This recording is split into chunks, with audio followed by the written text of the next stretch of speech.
Pour évaluer la vulnérabilité des habitations, pour mieux se protéger contre le risque d'inondation, une étude a été menée par l'EPTB entre le 20 et le 28 octobre 2014. Les résultats de cette enquête sont maintenant connus. Alors en fait, il s'agissait de réaliser des diagnostics de vulnérabilité des maisons situées en zone inondable.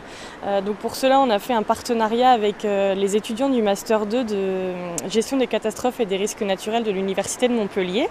Donc on a eu tout un travail en amont pour définir une méthodologie, identifier les maisons en zone inondable des communes qu'on avait retenues. Et puis ensuite, les étudiants sont venus passer 8 jours sur le bassin versant pour réaliser les questionnaires, donc en direct chez les habitants. Donc en 8 jours, on a pu réaliser 367 enquêtes sur les 800 maisons qu'on avait identifiées. Et puis ensuite, il y a eu tout un travail d'analyse des questionnaires. Il y a eu une base de données qui a été créée, comme ça on a pu faire des cartographies. Et puis on a tout un rapport d'études qui vient de nous être remis courant avril dernier. Alors justement, qu'en résulte-t-il de cette étude ? Alors en gros, donc, l'objectif c'était vraiment de définir la vulnérabilité humaine et structurelle des habitations situées en zone inondable sur notre bassin versant. Et donc il y a eu pas mal de questions. Donc en fait le questionnaire se divisait en plusieurs parties. Donc il y avait toute la partie connaissance de l'aléa, toute une partie pour savoir si les gens avaient oui ou non déjà vécu des inondations, savoir s'ils étaient conscients de vivre en zone inondable. Et puis ensuite, il y avait toute une partie pour évaluer vraiment la vulnérabilité du bâti. Est-ce que les maisons ont un étage ? Quels matériaux il y a dans la maison ? Est-ce que par exemple par terre c'est du carrelage ou plutôt du parquet ? Parce que ça n'aura pas les mêmes incidences si la maison est inondée. Et puis il y avait aussi toute une partie sur la vulnérabilité humaine. Donc est-ce qu'il y a des enfants en bas âge situés en zone inondable ou alors au contraire des personnes âgées qui auraient du mal à se déplacer en cas d'inondation ? Et ce qu'il en résulte, c'est que donc on a pu obtenir en fait des indices de vulnérabilité donc humaine et structurelle donc au niveau de chaque commune et puis ensuite au niveau des bâtiments.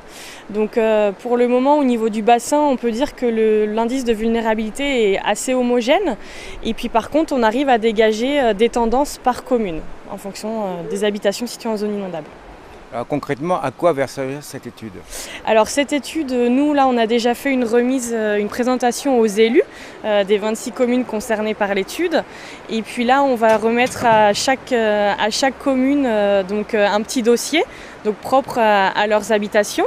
Et puis ça va permettre ensuite de contacter les riverains pour voir les mesures de protection qu'on peut mettre en place sur chaque maison en zone inondable. Donc il y a des mesures de protection qu'on peut mettre en place pendant la crue.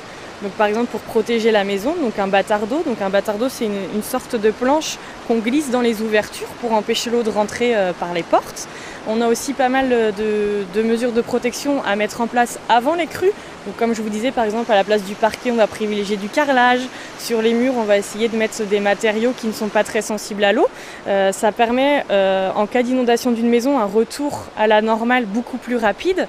Et puis on va aussi pouvoir proposer des mesures à mettre en place après la crue. Par exemple des pompes d'assèchement qui vont venir pour enlever l'eau qui pourra stagner dans une cave ou des choses comme ça. Alors est-ce que, suite à cette étude, vous avez appris si les gens étaient sensibilisés, d'ailleurs, bien sûr les riverains, étaient déjà sensibilisés aux crues, est-ce qu'ils avaient déjà vécu des crues et comment est-ce qu'ils les avaient vécues ? Oui, alors il y a beaucoup de riverains qui nous ont indiqué avoir déjà vécu des crues, notamment la crue de 83 est pas mal revenue, celle de 1960 qui est la crue historique sur la Sèvre, elle est très ancienne, donc il y a très peu de riverains qui l'ont déjà vécue, mais celle de 83 est beaucoup revenue, et puis les crues des années 2000 aussi, donc 95-2001 sont aussi, les riverains ont déjà vécu ces crues-là. En fait, c'est assez paradoxal parce qu'il y a beaucoup de riverains qui nous ont dit oui, je vis en zone inondable, j'en ai conscience, j'ai déjà vécu des crues, mais par contre à la question est-ce que vous vous sentez menacé par un éventuel danger, il y a beaucoup de gens qui nous ont répondu non. Donc nous voilà, on a un gros travail aussi de communication à faire auprès des gens. La crue de 83 peut se reproduire, mais il y a des façons de s'en protéger, des moyens de s'en protéger pour essayer de limiter les dommages. Et avez-vous appris des choses justement par certains riverains qui eux se protégeaient ? Oui, donc voilà, il y avait un des objectifs aussi de cette étude, c'était vraiment d'identifier les personnes ressources sur le bassin versant. Donc les étudiants, suite à leur questionnaire, demandaient aux personnes si elles avaient des infos sur les crues historiques, des photos, des choses comme ça. Donc nous de notre côté, on a un petit listing d'une vingtaine de personnes et puis j'en ai déjà rencontré plusieurs, donc j'ai des gens qui m'ont fourni des photos historiques de crues, j'ai des personnes qui font des courbes de niveau à chaque fois qu'il y a une crue devant chez eux, ou alors sur leur mur, ils notent les niveaux, donc ça c'est très très précieux pour nous, ça va pas mal nous servir pour d'autres actions à venir. Et ils ont appris également à se protéger ? Oui, alors oui, j'ai rencontré des riverains, ils ont fait des planches, donc des bâtards d'eau eux-mêmes pour protéger leurs ouvertures. Il y a une dame qui a fait faire un étage à sa maison et puis elle sait que quand l'eau arrive à tel niveau devant chez elle, elle commence à monter ses affaires à l'étage pour se réfugier si jamais elle a besoin. Donc oui, on a quand même des riverains qui ont des très bons réflexes. Alors bien sûr, ces riverains en général ont une situation, je dirais, privilégiée par rapport aux autres Clissonnais ou de la vallée clissonnaise. Et sont-ils prêts à partir suite à ce risque de crue ?